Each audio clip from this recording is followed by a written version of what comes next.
level 3 and they were probably on level 2. And we were right over them. They happened to be sitting down there and they folded up like a 5th grader. They folded up their dollar bills. Origami shit. Little triangle footballs. And they're literally, I mean, they're on Sniffer's Roll. Like, the girls are like right there. And they're dancing in front of them, you know, 2 good looking guys. They're trying to get their attention and get their money or whatever. And what did we see? Playing football. Literally with each other. Stories. He would tell stories of hanging people over fucking balconies with the buddy with the contract in their hand. You fucking sign it. Just some like movie shit. Of course he wouldn't have. They didn't know that. Right. Did you always know what the end game was gonna be? Did you always? Because I feel like all of a sudden you're like, I'm buying a trailer, I'm selling my house, I'm fucking out of here. No. Did you have that plan or you No. didn't? See, I didn't think so. Did you ever at any point in time, I fucking think you're stupid shit all the time, but I'm alone. If does anybody know where I'm even at? If something even happens to me, who's even gonna find me? Like, this is good. Yeah, I figured you would put like that it. over ice, dude. Yeah, over ice, definitely. Yeah. It's pretty good. There, you don't taste any alcohol. Y'all, it tastes like a fucking Snapple. Yeah, dude, I don't know. Like, my old man is the same way. He loves to go through every little dumb fucking 30-mile-an-hour fucking town. God. 212. So what's your wildest biker stories from your travels? Do you have anything that... I think one of the wildest was riding home from his bachelor party. The Mormon kids, you know, they don't drink, they don't swear, they don't have sex before marriage. I mean, that's all part of the religion. That's what they talk about. That place sounds like a fucking prison. White girl wasted by the pool, fucking sign me up. Yes. Yeah, their tea was what Sarah said tasted like.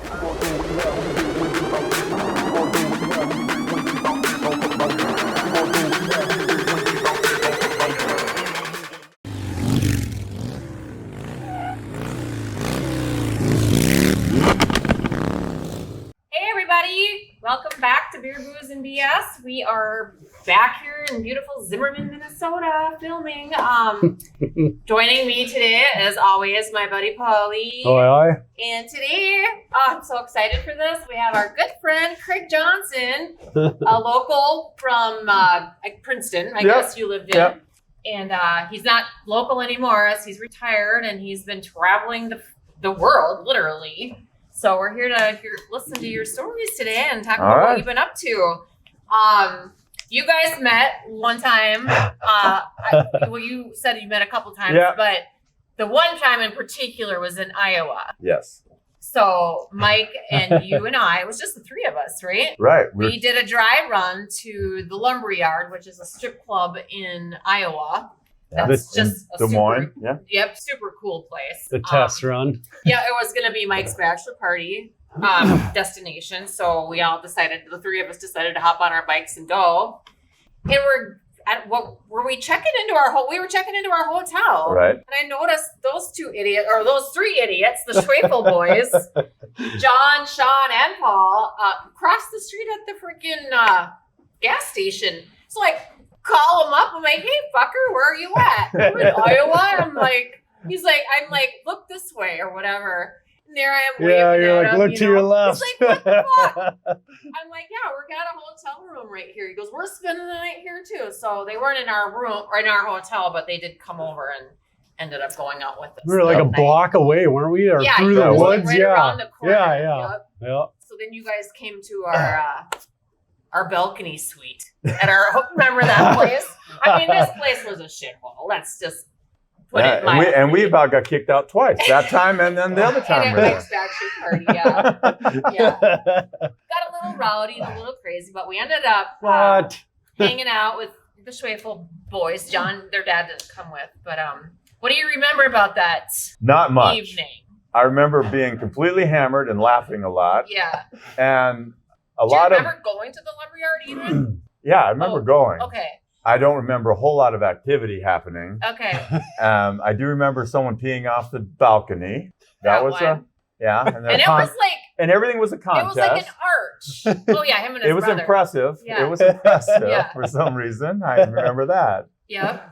And then we went to the club, and it was this particular club is an absolute, from a business owner, genius idea. So you pay $20 to get in, and you bring your own alcohol. That's and awesome. all you'd have to buy there is ice. Okay.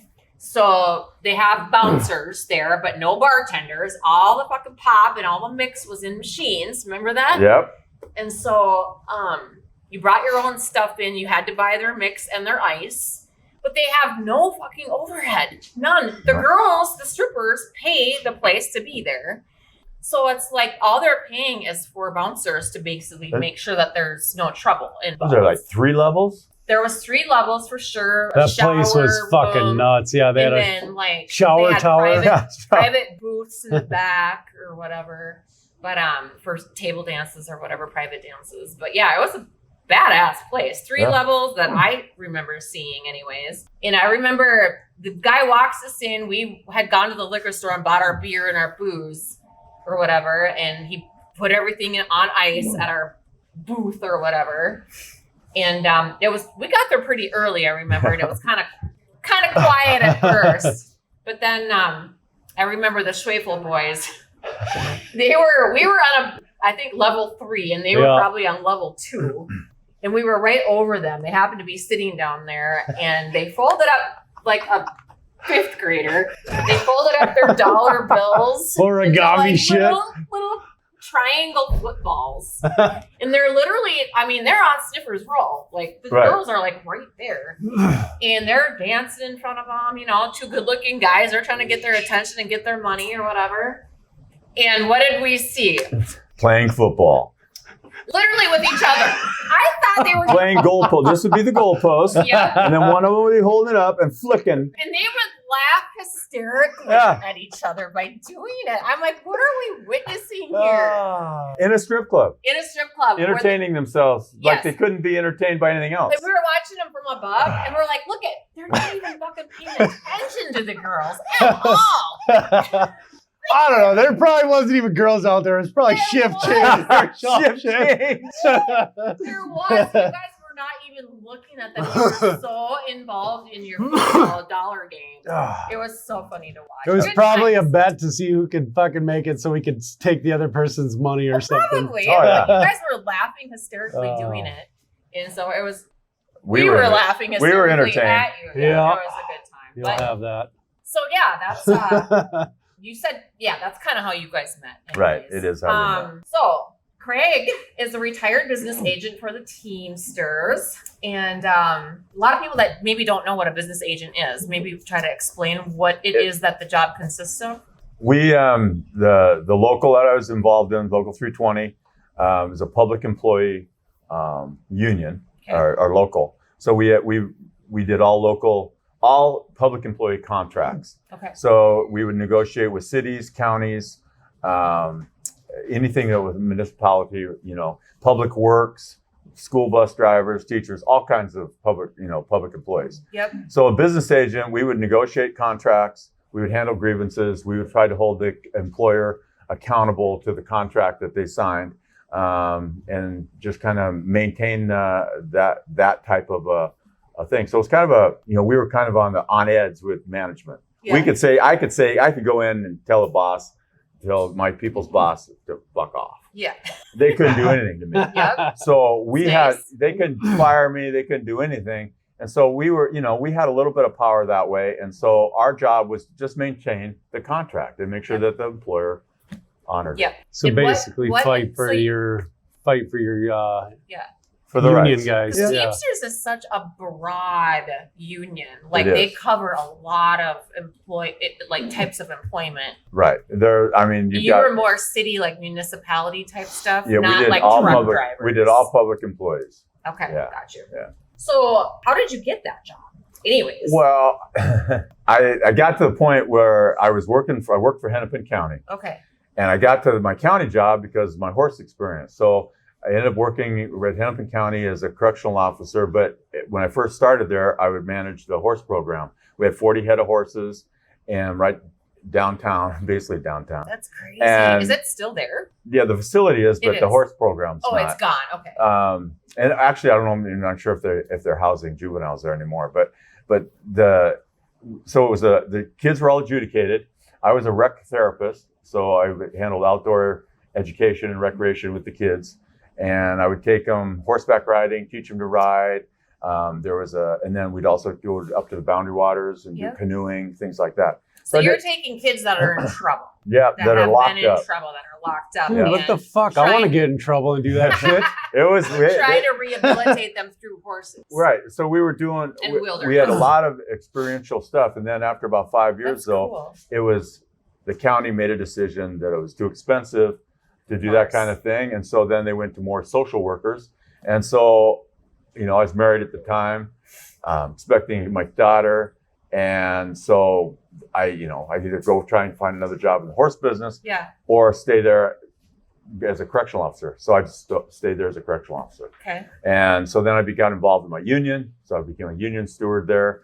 And then when I ended up getting divorced, I knew I needed to make more money, and I wanted to be there for my kid. And so I didn't want to do shift work anymore. So I applied at the local. I knew they were hiring. I applied and I got the job.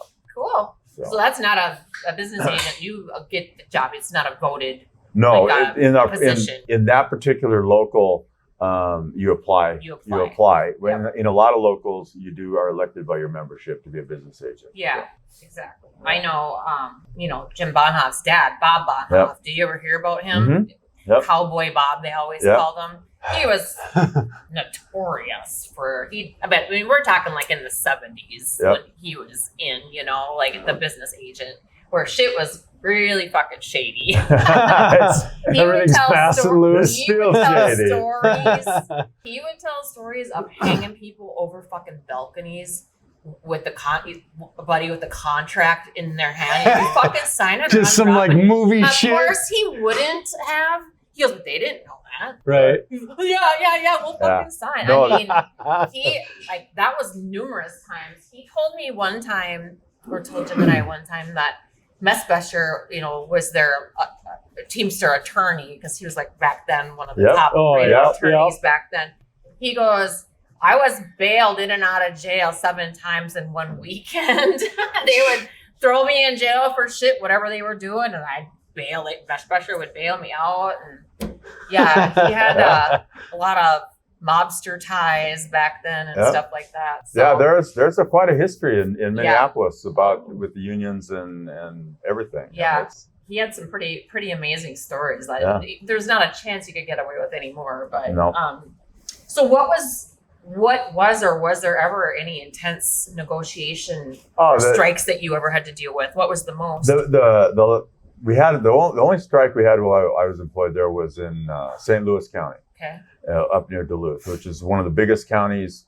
It was the biggest county in the state, and it's also one of the biggest counties in the country. Is it? So really? It covers a lot of area, and so we had the public works there, and it was in November, and they voted to strike, and so we went up there and held the line and negotiated a really good contract. And we got lucky and it snowed. So they're all snowplow drivers. Oh. And so we kind of had it by the balls. Got you by the balls now, motherfucker. And so, it's one of the few times where the membership really stuck together and didn't fracture. And it's the only way, that's the only power you have. Absolutely. It's the only way anything works is if everyone's in. Otherwise, fucking doesn't matter. That's why it's so frustrating, just even with America in the situation that it's in right now. No, it's everyone they want everyone divided. Yep. United we stand, divided we fall. That's right. I mean, there's a reason for that saying. Yeah. But it was fun. I mean, we had people where I was at this one shop out in the middle, and I forget the name of the little town it was, but it was just a public workshop. Someone brought their ice house there, and we set it up with burn barrels and everything. Nice. We'd get out there and we'd order food in. People would stop and bring us casseroles and stuff. Oh, nice. And it was, and they had these satellite places all over the county with business agents and Teamsters and the members, and it ended up being a successful thing. I mean, the snow helped. Yeah. I mean, the weather helped. It's a good time to do you were never a truck driver then? No, I was, but not for Teamsters. Okay. I hauled horses. I know you told me you were a truck driver at some point, but I just assumed I mean, it was I know Teamsters. you drove. Yeah, I drove when I worked in the horse business. I had a big semi and a big horse trailer. We'd haul horses all across the country.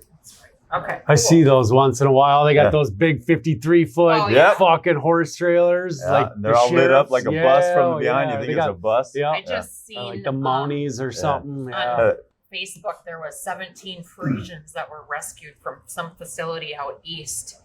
And I was watching them film live as they're pulling into this rescue facility in Pennsylvania.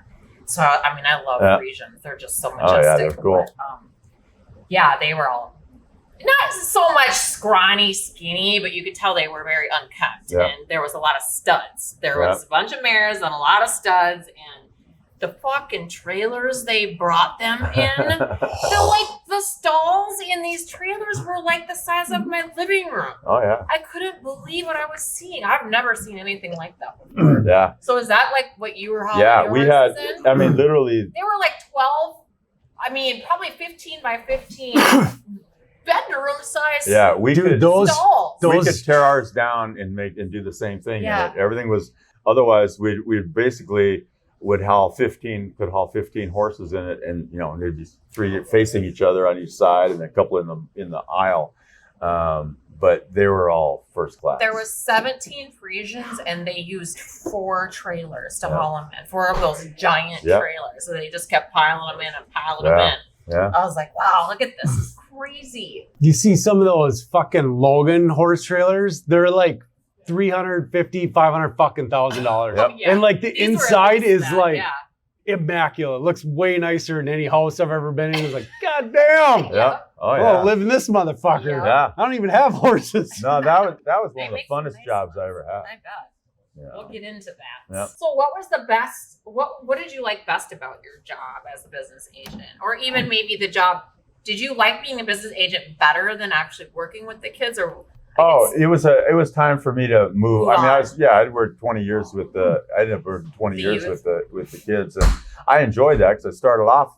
I mean, I really went to college to work in outdoor education and recreation, and so it was kind of full circle for me to be able to do that for a while. That would be a fun job. I mean, so that was fun, and I didn't mind that. Good at it. But then when I became a business agent, I really liked the challenge of the negotiating contracts. I mean, you're sitting across from lawyers and everything else. Yeah. And I'm just you actually I'm have just to a guy. kind of use your brain. Yeah, I right. imagine. And so and you're literally trying to negotiate on behalf of people. The best part of it though was I think when someone was really getting hosed by a supervisor or by management and they lost their job and you're able to get it back. And then the opposite, the worst part of it is when you had someone that you knew was a really good person and they lost their livelihood and an arbitrator or somebody ruled against them and you can't do anything about it. And it really is hard. Heartbreaking. It really is. I mean, it's, most of the time there should be a way of keeping people employed. Yeah. And management, sometimes they screw up, and when they screw up, they hold the line. And so they fight, they're trying to save their ass, and so, just depends on how arbitrations rule, and that's the worst part of the job is someone losing their job. Yeah, let's go back to when you were actually working with the kids. Because I didn't really know that you did that. Right. So you're out trying to help these kids and guide them in the right direction. That's your main purpose. They were adjudicated. Have you remained any relationships with any of these kids throughout the years? No. No. Did any of them try to fight you? Oh, I had both knees replaced. From that? I had to, Really? In restraints and that. Yeah, you'd get in. Yeah, there was a lot of restraints, especially in the beginning, when everyone was younger, all of us. As we got older, we stayed away from it. We tried to avoid it. Yeah. But there was hands-on. You had to go hands-on quite a bit, especially in the in the 90s, we had a lot more gang activity and things like that, and life was just a little bit different back then, and the kids were different. The gang activity ain't like it is nowadays down there. No, it's just, but it was just they were, the kids were different back then. Yeah. Even, But there's also a lot of really good experiences when kids made changes. Yeah, that's you'd have these 18-year-olds, rewarding. 18-year-olds after they've been in there for 12 months or whatever, knowing that they're going back to their environment and knowing they're probably going to fail, crying at telling you on their goodbye, last day there, they're like knowing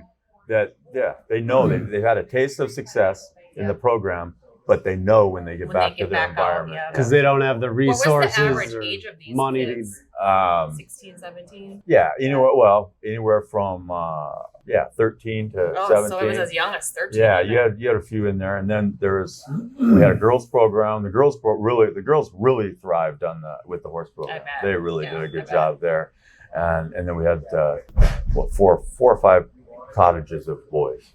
Okay. From different ages. And we had a work program too, where they were short term. They would come in and they'd go out in the parks and cut wood and things like that, and then they'd go to school at night. And that was a really good program. My very first boyfriend, Colton's dad, was in the Isanti County Sheriff's Program. Yeah, that's very similar to that. And I lived kind of out where I live now, but near Spectacle Lake. Yep. And so in the summers, it was 8th grade summer, gonna go into 9th grade the following year. The freaking Isanti County Boys Ranch boys were at that freaking lake every single day. And every single day, I was like hanging out with my girlfriend Lisa, and we were at the beach like all summer.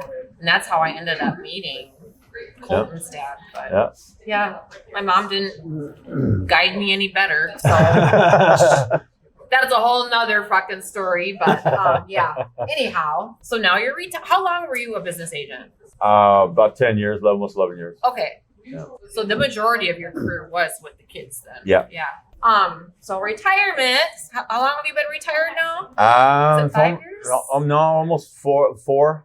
Okay, yeah. I knew it was right around there. Oh, sounds glorious. So did you always know what the end game was going to be? Did you always, because I feel like all of a sudden you're like, I'm buying a trailer, I'm selling my house, I'm fucking out of here.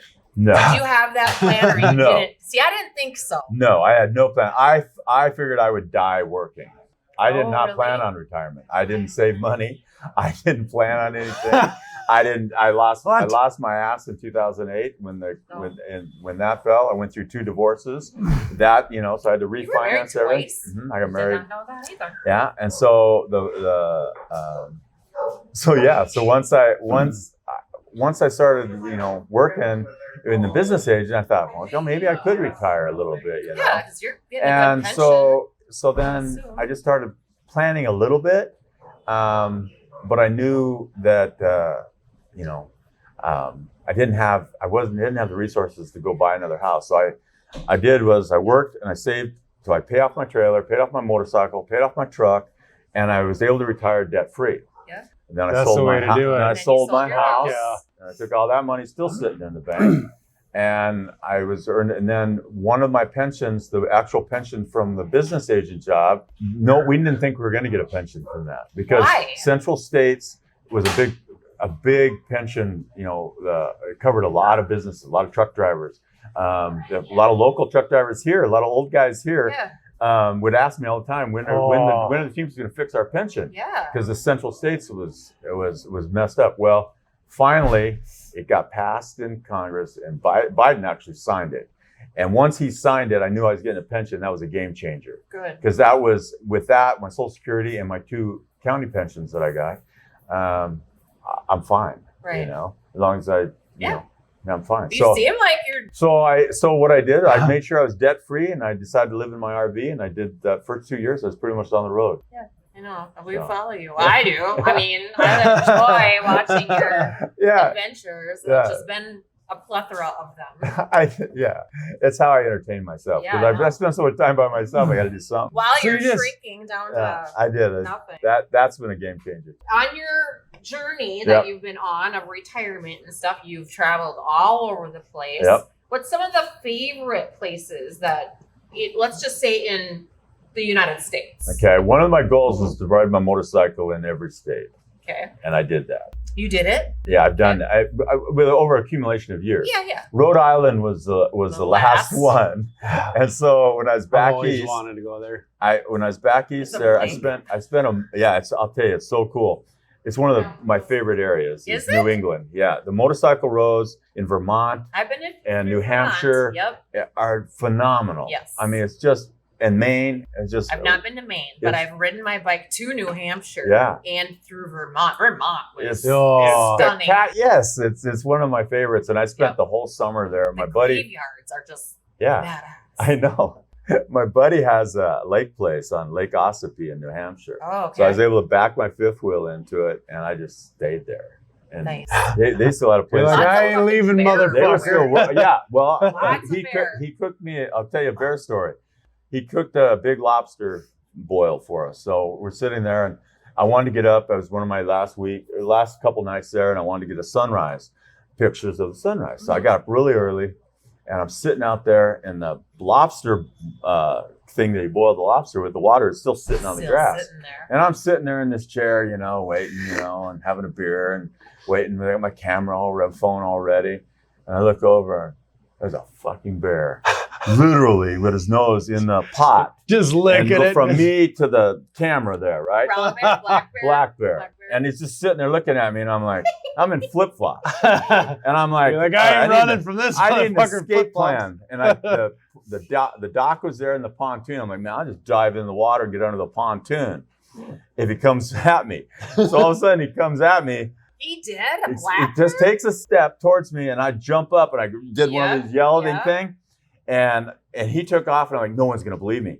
So I followed him. So I ran around the house, Seems like a good and idea. I'm trying to take pictures. Oh my And the God. sucker stopped, and he stood up on the tree, and I could get the outline. I'm trying to get my camera up, and I'm like, oh, hit. And all of a sudden he takes off down the road. Well, I ran back this way, and I ran, and I got on the road, and I'm in my bare feet at this He's point. the one chasing the bear. And I take a picture, and I got the damn thing's ass just as it goes around the corner. And I got a picture of it. And so I'm like, holy shit, man. That was cool. Was he pretty big size?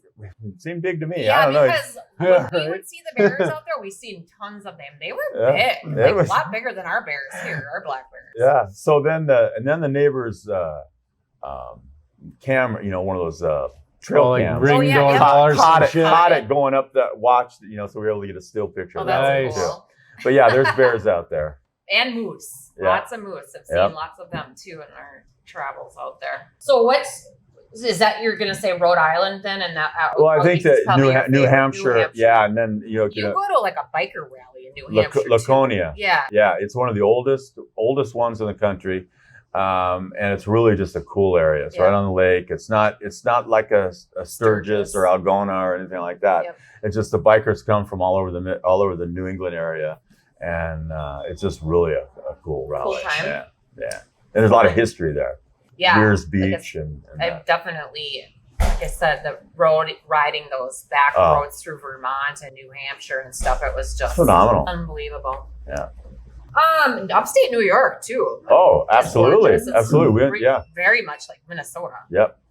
It's hard to tell the difference actually between upstate New York and Right. Minnesota because they kind of look very similar. So in your adventures here, what do you feel like has been the biggest surprises that you didn't foresee happening, like on your road adventures? I think it is think so much time to think. Self-reflection. Self-reflection, and that's Okay. kind of it really, We talk about that all the time when we're riding, the shit you think about. Oh, yeah. absolutely. Well, that's just it. Your I mean, mind just Just wanders. goes. right? And end up in weird fucking places in your head. Yep. Absolutely, and then you turn up the volume on spending all that time alone. Yes. I literally would never say hi to talk to anybody. Yeah. I would turn my chair actually to avoid people walking by in campsites. Because you don't- I didn't want to talk to anybody. So I spent the first year literally pretty much in my own head. Yeah. And so Did you ever at any point in time? 'Cause I Yeah. fucking think weird, stupid shit Yeah. all the time, but I'm alone. Does anybody know where I'm even at? If something even happens to me, who's even gonna find me? Like those types of thoughts. But yeah, I think about that because I spend a lot of time alone. With my dogs, and I'd say 80% of my time is alone. every single day. Yep. So I think about if I'm home alone and I choke, I'm fucked. You know, like stuff like that. I think about it all the time. Make sure I chew my food good because I'm here alone. And if I think about weird stuff like that. I don't know why. When you're alone, that's what you do. That's the weird shit you fucking think of. I mean, when you go days without talking to anyone, to anybody. Yeah, it's pretty bizarre. And I never, before all my jobs, I was always around people and talked all the time. Yeah. And on the road, you as a truck driver, you do the same thing. It's it's really all day, every day. By yourself, and your mind goes to weird places. And do you have a CB? Do people still talk on CB radios? I do. I don't have it installed because no one really talks. It's not like it used to be. No, everyone's on their phones, so it's I bet there's like maybe 1 to 3% of the people, truck drivers nowadays. Did you ever even have a CB handle? Like a name? Yeah. I've had a couple hot rod and road hammer and shit like that. But my dad's was the time bomb. Yeah. Breaker. Anybody out there says the time bomb. Fucking everybody knew who he was. We had a home base CB when we were kids. Fucking around on those things. Yeah. Yeah, we were like 12-year-old. Shaun and I used to do. We used to have those like big ass walkie talkies, and you'd randomly get because we were close enough to the highway, so you'd randomly get people. Fun. Oh, back when I was driving in the 80s. All the time. Oh shit! Even like when I first started driving, like 06, I first started driving, and it's like there was, I would say 90% of the people back then still had them, and it's like now there's like 2 to 3%. Like no one has. You don't see it. And if they have them, no, they don't have them on. And the only time they do turn them on is if they fucking roll up on stop traffic and they're like, all right, what the fuck's going on now? Right. Like, well, if you would have had the fucking thing on, you would have known. Movies and stuff. I used to love those. They were crazy in the South, though. Oh, yeah. That's where I really they are late at night. You'd be driving. Definitely more predominant down there. Were they? Oh, for sure. Yeah, when I ran extra board, like anytime you get past like Indianapolis, it seemed like that was the line. It's like anywhere past that, it's like everyone had a CB. Do you have any regrets not having like a stick building to go back to anymore? No. None. No. I've got actually my mom's house. Because you're kind of living the ideal dream that I see myself living in hopefully someday. Just fucking come and go as you please. I think I would probably always have to have a home base, like I a think house I would of like some that too. sort. Yeah. But, like I would just, these are the things that I do think about, like I could do that. I think I could size down like big time, have no debt. And that's the biggest thing is before you do it, get rid of all your debt. So you can live like whatever. I mean, I lived check to check my whole life. Yeah. And that's what I'm doing now. Yeah. And now though I know my checks aren't going to stop. Yeah. They come and go. And you don't got to worry. So, if I get hurt or something, it's still going to come. Take control of what my nut is and make sure that you just live within your means. You're fucking golden. You don't just do the government and spend. Right. No, I try. Have. Well, I do that when I'm with Nate and shooters playing fucking pool tabs. Yeah. I'm making rain. I'm making rain. To get forgiven, though, But it's you just stay within your means. And I'm fortunate that I got the pensions and that I just. But I didn't. I never started even thinking about. In horse business, we didn't have pensions. You were working. You were a cowboy. Basically. That's all you did was you didn't even have. I didn't even have health insurance until I started working for the county. Isn't that crazy? Wow. Fuck! I started my retirement when I was 14. You're gonna be set. My old man when I got my first job. Well, I wasn't, but my old man's like, hey, he's like, you want to be a millionaire when you retire? I'm like, fuck yes, that sounds awesome. And he's like, save just 10% of everything you ever make. So like when I got a job, 14, he would take 10%. I was pissed. I'm like, that's my money. He's like, you'll thank me later. Your dad took it? Yeah, he took like my checks were only like maybe $150. So he'd take like what, 15 bucks? Yeah. And it's like at that age, I was 14. I'm like, no. That's like it's such 3 fucking Subway meals. I'm like, you can't have that. It is such a good habit to it is. And it's it is. If you can groom your kid in the beginning, they are gonna stick with that shit. Believe me, I've tried. And if you can stick with it, it's like, I'm 42.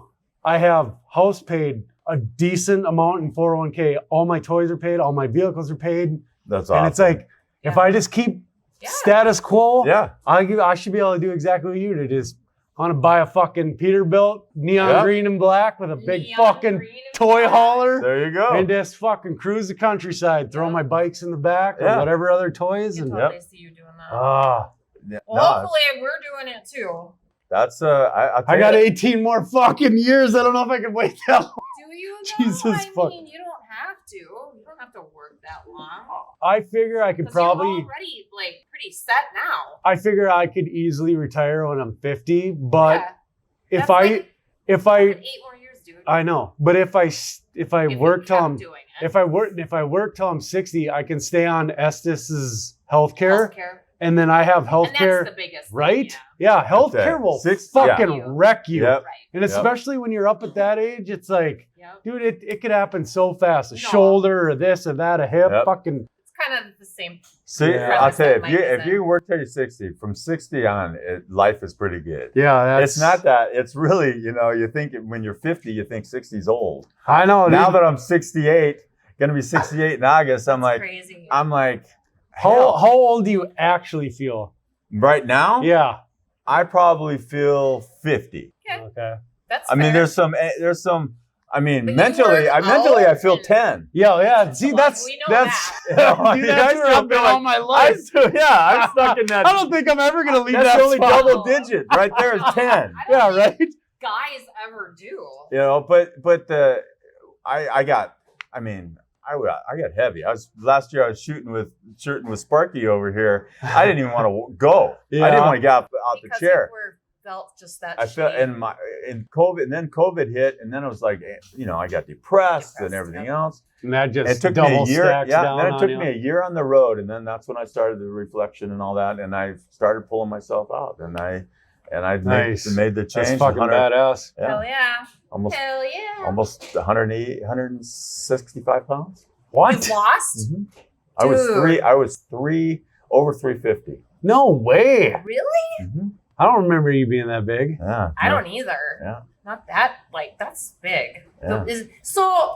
How much easier it is to walk around losing 160 fucking pounds. It's unbelievable. That's a whole life change. Pickleball, I play every daily. day. Yeah. I finally found my competitive juices again. So, I'm working out. I walk every morning, That's good.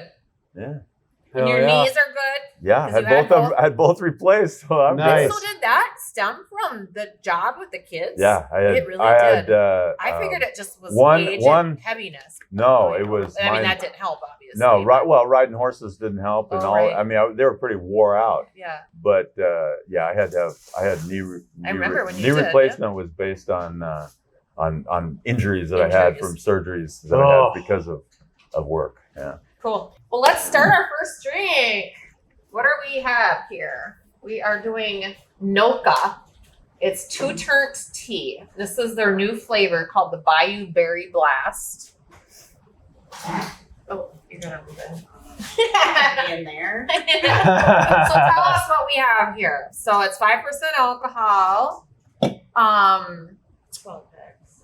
It comes in 12 packs, 12-ounce cans, $18.49. I went to their website and I got some information. They are calling it the world's first non-carbonated boozy brand. Yes. But I feel boozy brand. So it was created by 3 friends that hated being bloated, hated the heartburn and acid reflux that they would get from like other brands like Lemonade, Smirnoff. So they tried to make a tasty beverage without the carbonation, which is that can looks badass. Noca, no carbonation. That's I learned that. So we're gonna some give it a creative whirl. motherfuckers. There's other flavors too, but this one has blackberries, raspberries, and blueberries. It's got electrolytes in it. It's a tea too. No bubbles. No bubbles, Polly. Oh. It's the only one of the Noca 12 packs that's not a variety. So you can just get this flavor it by itself. You gotta shake it. That's it. 100 calories, 5%. Oh, it's a tea. It's a tea made with blackberries, real tea. raspberries, and blueberries. Smells good. Salute. Salute. It's definitely a tea. It's pretty good. Oh my God, that's so smooth. You don't taste any alcohol. No, It tastes like a... Yeah, right? Is there even alcohol in this? So what's in it for booze? Is it vodka or is it... I don't know, but it's 5%. It tastes delicious. Oh, it's beer. IRG beer. So it's not a booze. It's definitely a beer. Oh, this is good. Yeah, I figured you would put like that it. over ice. Fuck. Yeah, Yeah. over ice, definitely. Yeah. It's pretty good. There, you don't taste any alcohol.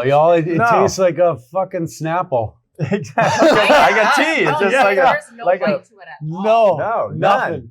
None. That's all right. Yeah, and it's 5%. And Chrissy likes it. It's not bad. Right? It's not bad. I can pound about Actually, fucking 30 yeah. of them. And as long as you don't get that fucking bloated feeling afterwards, that's my whole thing. Like, I love Mike's Hard Lemonade, but I can literally drink probably not even 2 anymore. 2 is always like my max, and then you're just feeling like a whale. Do you get that way from those types of things? I don't know why I don't. I don't drink any of that stuff. So I can drink like. Then why don't you like the bubbles? I thought it was because it affects your stomach. No, I don't like the bubbles. taste. Yeah. I don't like. I don't like the carbonation. I don't like the way it makes you burp. So, what do you give that? Would you rate that a 10, a 9, 8? 1 out of 10. We're waiting. I'm a 5. A 5? Okay. Yeah. Not your jam. I don't know. I'd 8 or 9. Yeah. I think I'm probably an 8 for me.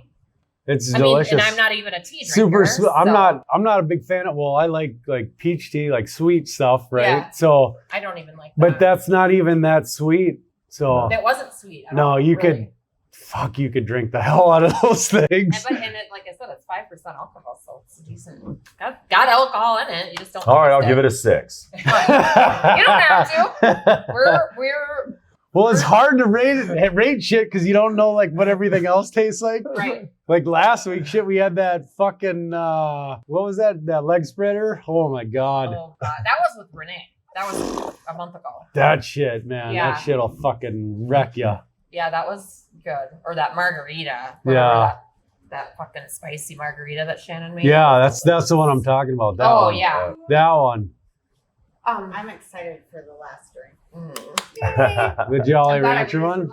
Oh. So, biker, as Okay. we all know, you have 2 bikes. Have you always had 2 bikes? Yeah. You have. Okay, Pretty so much. that was what is the other? I know you have a road glide, Yep. but what's the other one that you have? It was a FXDP, a police defender. Okay. So when I got it, it had all the cop stuff on it. It was white.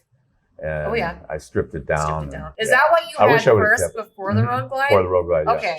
Because I remember when you got the road glide. Yeah. Well, I've had 3 road glides. Oh, you have? Oh, Yeah. what do you have? Always Black ones? now I've got a CVO, my 18. Oh, damn, Yeah. Gina. Yeah. Baller hauler. Yeah. Yeah, I like it. Moving up to the big leagues. Yeah. So I know you go to Sturgis a lot, and you've been to other biker events. What's your favorite biker event that you've ever been to ever? Yeah. Yes. You kind of pre-warned me on that question, Yep. so I've been thinking about it. Yeah. And I think they're something offer.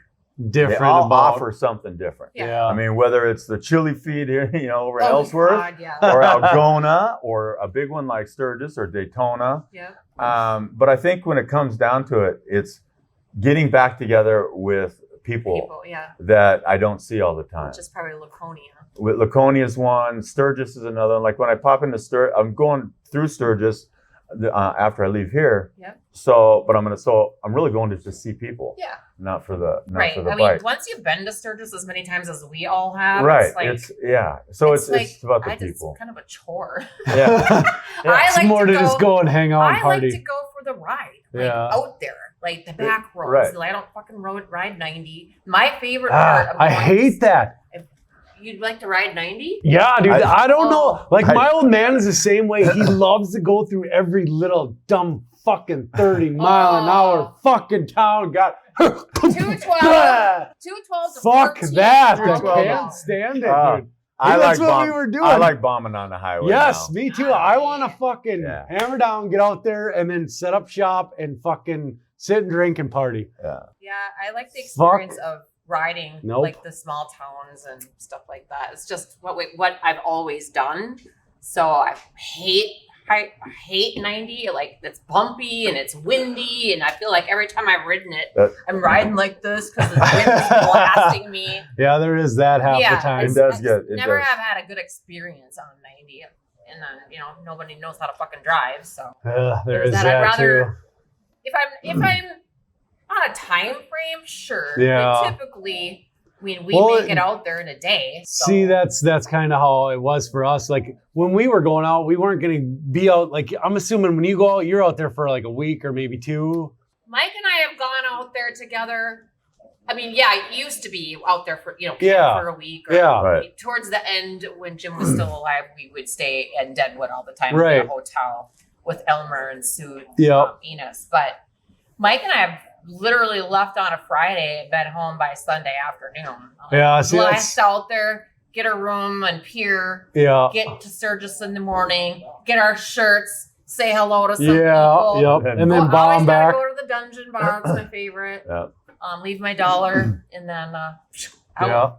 So that's fun too. I like and that's when like last time Shaun and I and Dad went out, we weren't out there that long. So it's like, I don't want to waste half the day trailing through all these small. I'm like, let's just get out there and then let's enjoy our time out there, and then we can bomb back or take our time coming back. Yeah, and either way, I mean, it's just depends on what. I don't know. Honestly, it doesn't matter how long. I guess I just like getting on the highway and just losing myself and fucking just going. Yeah. Yeah, that's kind of how I am now. Yeah, clicking miles. I spend so much time on back roads, anyways. Right. Yeah. Well, you're all the time. Place. So. Yep. Right. So.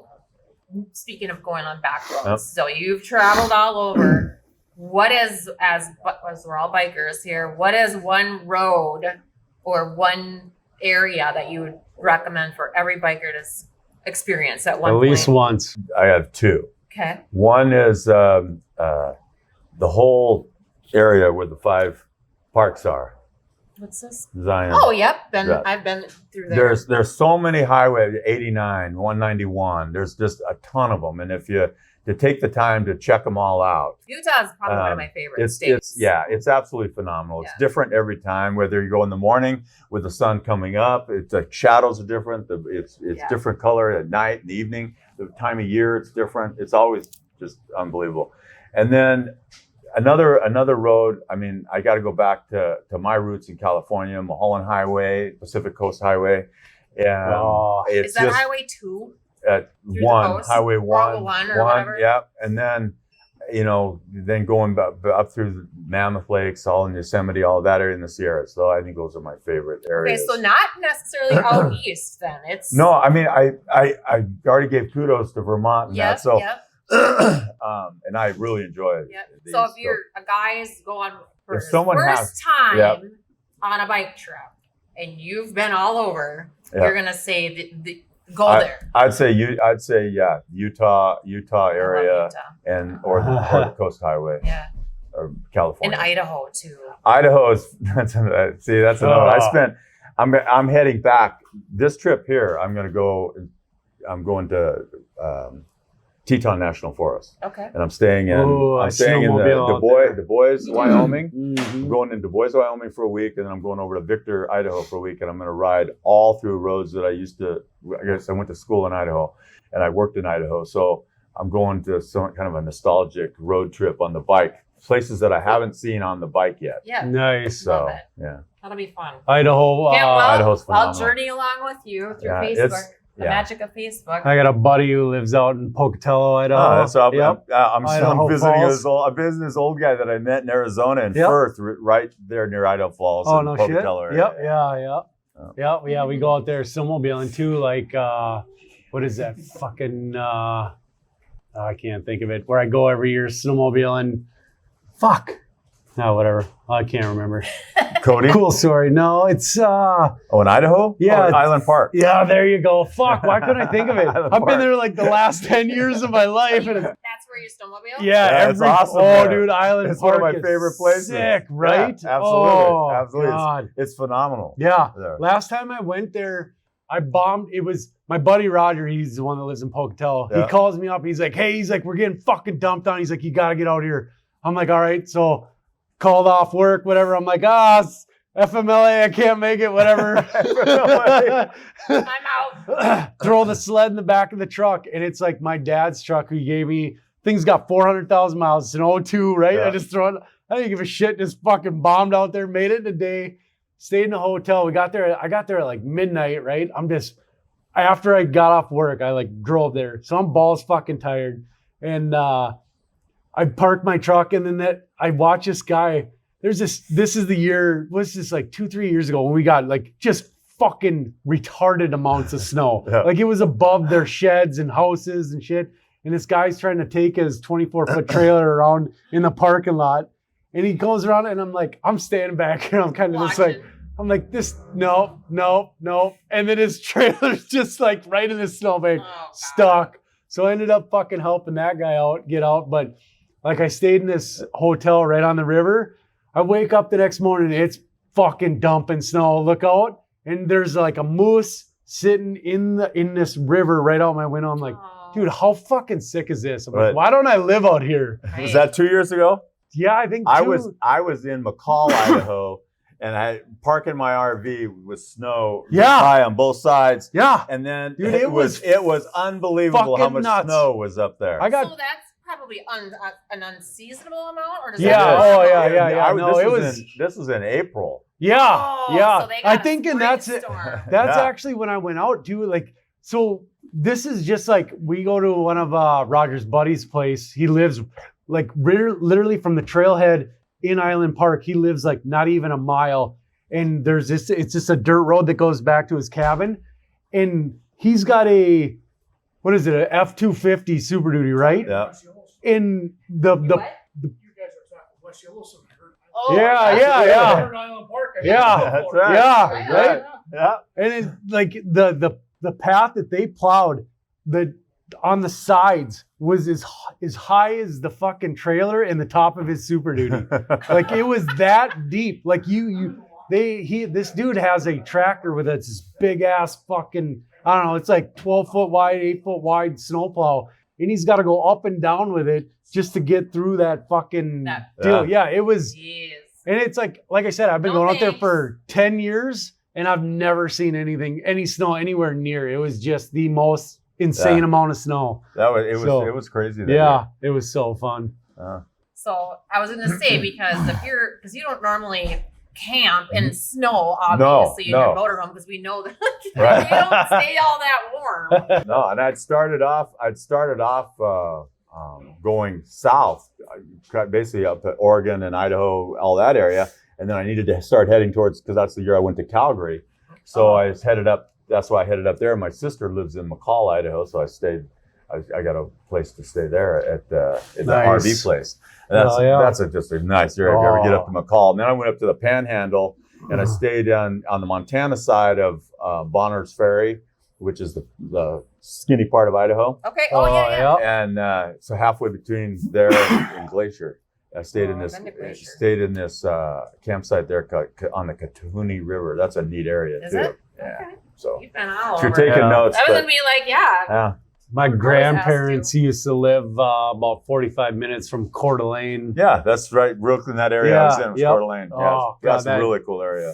Fucking gorgeous, right on the river. Yeah. Oh my God. Yeah, it's beautiful. The United States. I mean, you can't beat it. So diverse. obviously, I've not been everywhere in the world, but I mean, there's some definite beautiful scenery It's incredible. here in this country. It's like they've got it all. Yeah. And like, you go to like metropolitan areas, and it's just crime and filth and fucking dirty, garbage. and it's like trash everywhere, and now homeless people everywhere, which is very sad. Everywhere. But then you can go like out there, and you won't see a person or a car for days. like days sometimes. Yeah. Absolutely. It's like, oh God, I forget. Like this is how it actually really is, in other areas. Oh. So what's your wildest biker stories from your travels? Do you have anything that... I think one of the wildest was riding home from his bachelor party. Oh, okay. I mean, I'm telling you, Doing fucking 100 100 miles that was all the way from Des Moines. all the way. It was Just it was- hammer down. Yeah, I mean, it was splitting lanes. It was shoulders. There was not a car or a truck going to get in our way. We ended up being in about 2 or 3 different groups, and it was. I mean, all of a sudden we're downtown Minneapolis because we kept missing the turns. I think I was with Jeff.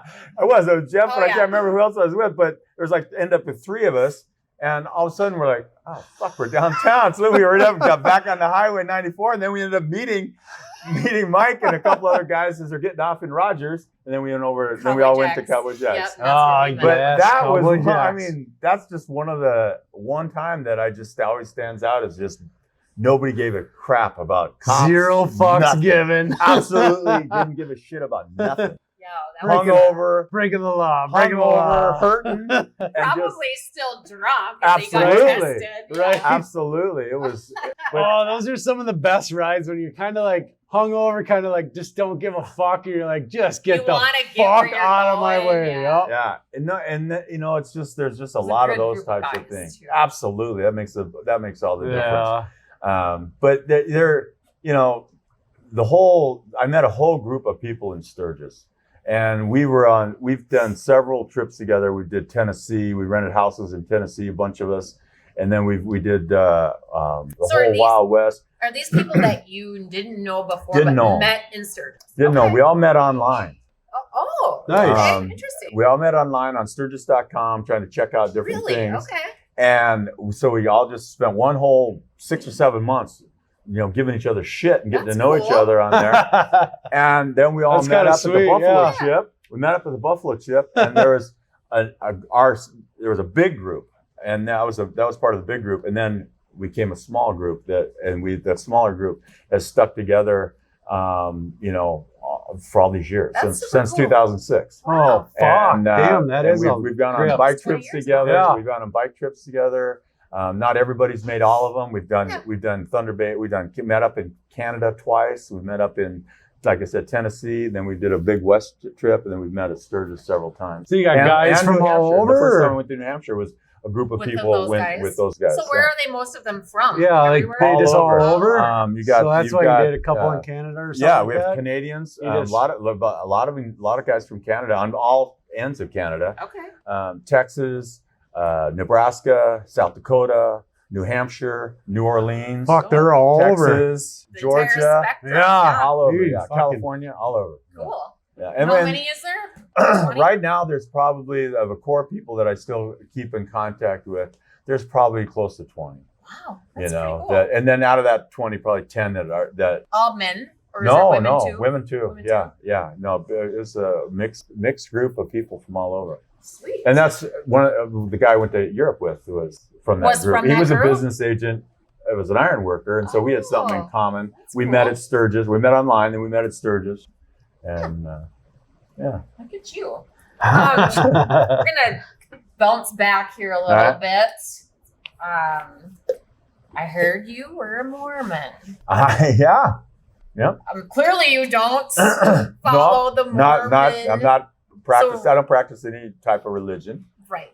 Right. I don't either. Right. I have faith, but Yeah, I don't- exactly. That's how I I believe look at I've it. always said with kind of when Jesse Ventura came out with that organized religion is for weak-minded people. Do you guys remember when he said that? I've always agreed with that, but anyway. Yeah, I'm not. Mom I'm assuming your mom's a Mormon. Yep.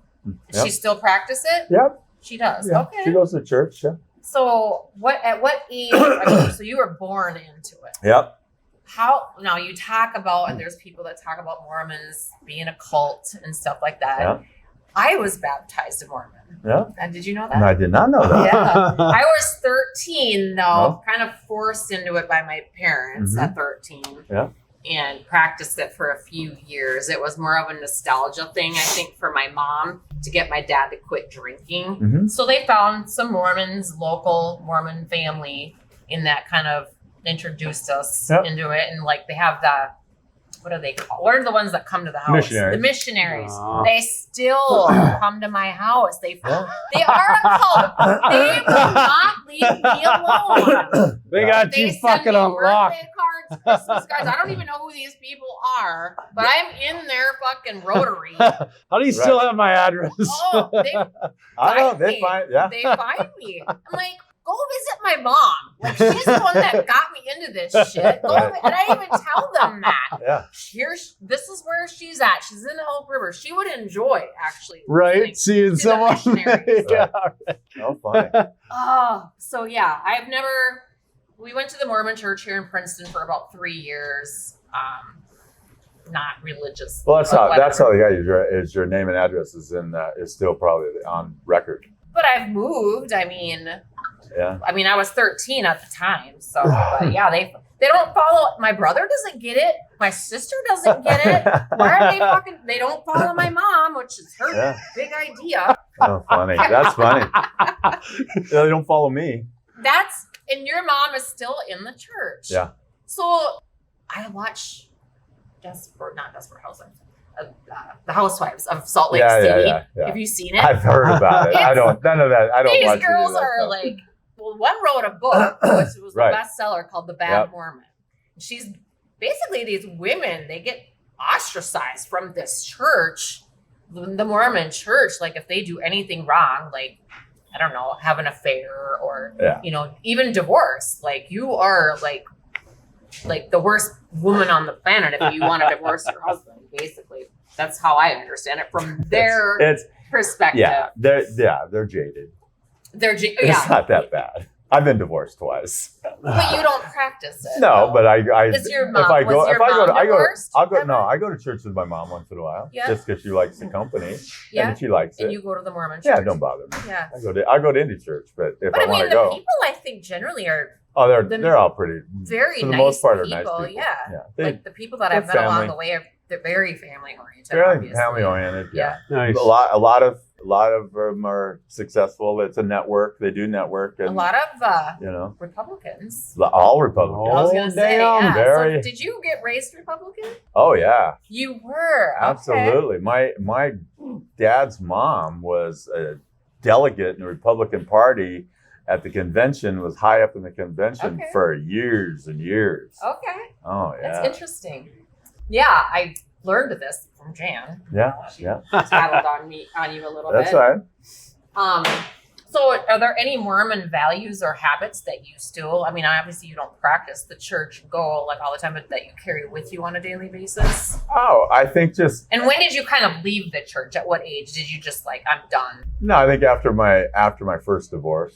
Oh, okay. Yeah, it was pretty distant. So that was not Hannah's mom, No. obviously. So I did not know there was another wife. Yeah, no, I got married right after my mission. I went on a mission. You were a missionary? That was my first time in Europe. Was there? I spent 2 years Oh, so as you, there. Yeah. we'll get to that. No, Right, we'll get to that. but it was so Fucking story time. Yep. I can tell you, sorry. I literally the only reason I went was I moved out of the house at 17. Okay. I was not a good kid. Moved in with my girlfriend and her family in Nevada. And So then, you weren't a typical Mormon kid, or No. were you typical? No, not at all. I'm still not typical anything. There's nothing Story of typical. my life. Nothing Yeah. typical Nothing about it. typical. You picture, or you're told, or you're led to believe that the Mormon kids, they don't drink, they don't swear, they don't have sex before marriage. That's What? all part of the religion. That's what they talk about. That place sounds like a fucking prison. It's, but I'm like, obviously. it takes You all wouldn't kinds. qualify. It takes all kinds, So Like I fucking no, broke it's, every single rule and at from what 17. I understand, like the guys get away with a lot more. I think it's worked both ways. Does it? Okay. Yeah. So how long were you married to your first wife then? Well, we were. Was she a Mormon too, I'm assuming? Yeah, for what was it, 12 years? 12 years you were? But we moved around. I was changing jobs a lot at the time, and so we were in a different area.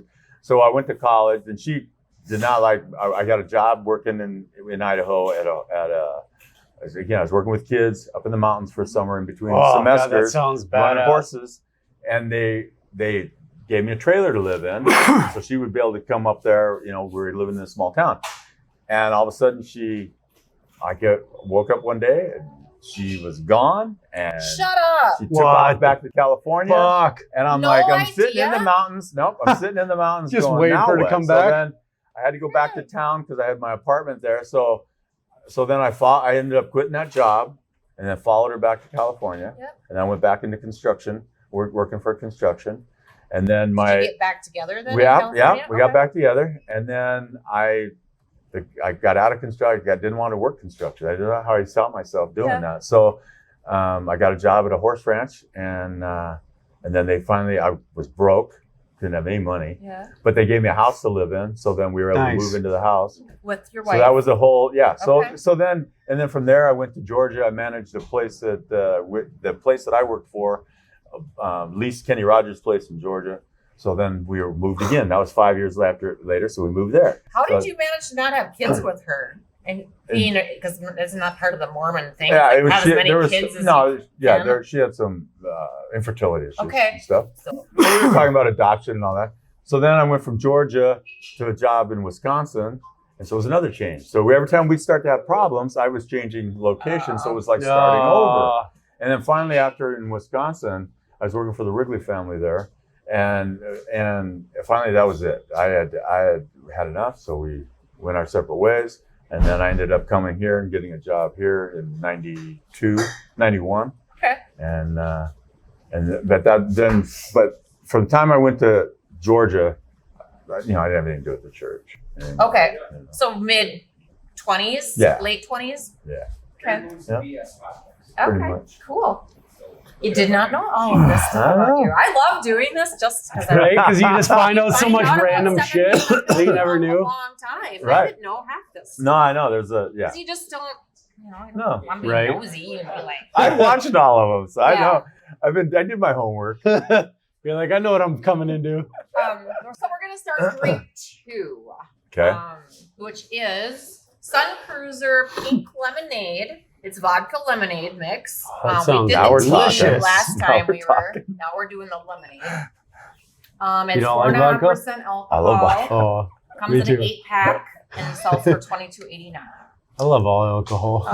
Gluten free, and it also comes in a variety pack as well, and it's 100 calories. So, Put him on a diet again. yeah. Last we did Crystal Light lemonade drinks. Yeah. Those are good though, but Oh, 3.8% alcohol. it's like gas. This is for the pontoon. God, dude, every On a boat. yeah, On a boat. you already knew it. On a boat. You already knew it. You've listened to all That's the what he podcasts. just said. On a boat. Yeah. Oh, this is 100% on a boat. Definitely good. Yeah. Delicious. I'm in. Oh, white girl wasted by the pool. Fucking Yeah. sign me up. Sun Cruiser has now redeemed itself. Yes. Yeah, Oh, their yeah. tea was what Sarah said tasted like armpit. Really? Yes. I fucking kind of want to fucking try it now just to see. It wasn't good. I'm just telling you. Really? That's good though. Yeah. Well, that very other good, but I don't fucking- like tea. So. That other tea that we just had was fucking bomb as fuck. Yeah, that one was good. Yeah. Yeah. Yeah, that was delicious. No bubbles again. Oh my God, I 1 love the gram no of sugar, bubbles. 12-ounce serving. Comes. What did I say? It comes in an 8-pack. So cool. Yeah, that's I'd give that a 10. That's healthy. Good. Yeah. I Yep. would buy that for sure. What do you give it? I'd give it a 10. Yep. Yeah. Yep. Oh, good job, Sun Cruiser. Yeah, that's fucking delicious. That's Angie's stuff, right? Yes. Like you said, on We a like it, boat, Ange. near the pool, fucking anything. Yeah. Yeah, and it's just light. Like, I Yeah. like it. You can drink Um, 30 of them. Yeah. So we're talking about winter in the Southwest, basically, is kind of what time are you done traveling? What time of year? Well, since I've got a place now. My mom's Your mom's place, mom's yeah. house. Where in Utah? Which is she? where- St. George. Oh, I was just going to say. It's right on the right on the Arizona-Utah border. Where there's a strip called the Arizona Strip. Yeah. And then we're only 20 miles from there. Only 20 miles into So how Nevada. far is that? Oh, okay. So you're not even anywhere near like Salt Lake City. No, I'm about 4 hours south. Okay. Of Salt Lake City. But so anytime from November, depending on where I'm at in November, Yep. I'd go back to St. George in November. It'd be okay. It's fine. I'd be there. Like what's the temp there in November? Oh, it's still 70. Is it? Oh, yeah. Nice. And that's the best time to go side-by-siding and spend your time in the, is kids are back to school. Yep. You can get up to Zion. You can do all those things. It's not all crowded as fuck. Right. You can October enjoy and November yourself is the out time there. you really want to enjoy it. So I want to get back, for October, November. So how far is that from like Moab then? Oh, Moab's a couple hours away. Okay. Zion's I I could be in Zion on my bike. I could be in Zion in 35 minutes. Okay. If I don't hit the lights right. Yeah. So you're kind of what I'm picturing is down by like Four Corners then. No? It's like if you leave out of Vegas and you head north, you run right into St. George. Okay. So it's just straight up from Vegas. Straight up there. Okay. Yeah. Gotcha. But Four Corners, it's not far. I spent 2 weeks down by the Grand Canyon, which is not far from my house. But what a nice spot. and then I try to get out of there. Like I got out of there at the perfect time in this year. Okay. It was Father's Day. I left on Father's Day, June, and it was just starting to get really, really hot. Was it? Yeah, it was 110. It's so what does it get like out there in July? Fuck 115. Is it really? Yeah. Now, if you get up to Salt Lake or up to Cedar, like Cedar's not that far, where they have a snow mountain or skiing and all that kind of stuff. That's only an hour and a half from the house. Okay. And if you get up into Zion, it's not quite as hot. You're up at a higher elevation, but you get down in the valley there, it's you're 100. So, other than obviously your friends in Minnesota, is there anything else that you could miss about not being here? Oh no, I actually when I jumped on the bike when I got to back up into Minnesota the first day, and I just took off. And I was like going down on the river road. Yes. And I'm like hitting it, and ended up staying at the casino. Yeah, I've seen that. So I left the casino and I take off on the road back down towards 61. I'm on the bike and I'm like, God, I miss riding in Minnesota. Oh, really? I really the green, the corn is high, everything is really lush right now. A lot of rain. Got a breeze going, you're not blistering hot. You've come back at a perfect really time. Nice Yeah. It's not humid. No, right. Then I got across the river and I'm going on the Wisconsin side, and I'm just cruising on 00 or whatever those roads are. And they're double M, double E. It really reminded me of kind of Vermont and stuff. And I don't get the green, and I guess I didn't appreciate it as much, but I did this time. Yeah, and that's I think there's some great motorcycle roads here that we don't. And you were down in the area where the best. Yeah, like the southern. Yeah, it really is. The southern part of Wisconsin and Minnesota along the rivers. We talked about that just recently with Brandon. Well, last time when Brandon was here, like those are like my favorite bluffs. areas. Yeah, the bluffs. Yeah, I mean, it was there. pouring down rain going out of Alma a few days ago, and I didn't give a shit. Yep. I had my little helmet on. I'm just riding in the rain. Riding in the rain. I went to Knuckle Box. Oh, dude, I love that place. Me too, man. They got great food, and the people are friendly, and Yeah, the old timer that I knew down in Winona from the Bonhoff family, he just passed away. I was with you guys. I met him. Yes, Jim Bell. He just passed away 2 years ago. Yeah, 2 years ago. Yeah, but you and Mike stopped in there. Like, or know all the roads and all the places that I've ever been to down there through him. Right. You know, we would go down there once or twice every summer. We'd go when Jim was alive. It started, and then when Mike got to meet him too, and and Polly's as well. So, all the roads down there that I ever experienced were through him. Yeah. So I couldn't even tell you how to get back half of them. Oh, I know you were. can't. Like the back of his hand, though. I think I went down with you guys the first time you introduced me to the Lock Bar. That little bar on the water. Porn? Yeah, the porn is just. Were you with Mom? I don't know, that boat that you're talking Yeah. about that we walked out on. Yeah.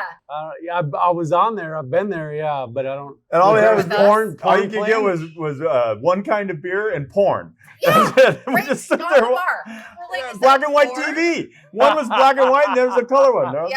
Like Shannon Abram was with us. And he's like, Oh. there's fucking porn. Get on there. Ah, that was funny. It was, And yeah.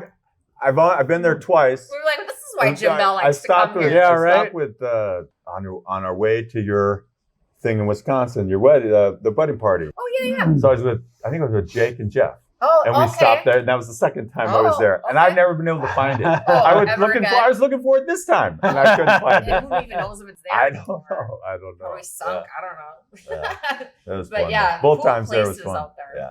Oh, I mean, talk about in Wisconsin side too. Just tiny little hole in the bar. Dime Yeah, bars, you know? Absolutely. Just The some of the best. most Fun. bomb ass bars you'll ever The best. Yeah. fucking visit. Like yeah. what's the one?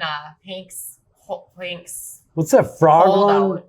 And the one with all the boots too. That's the one. Oh, with the It's boots and the called- overlook. Yep. Oh fuck, Yep. that place is sick.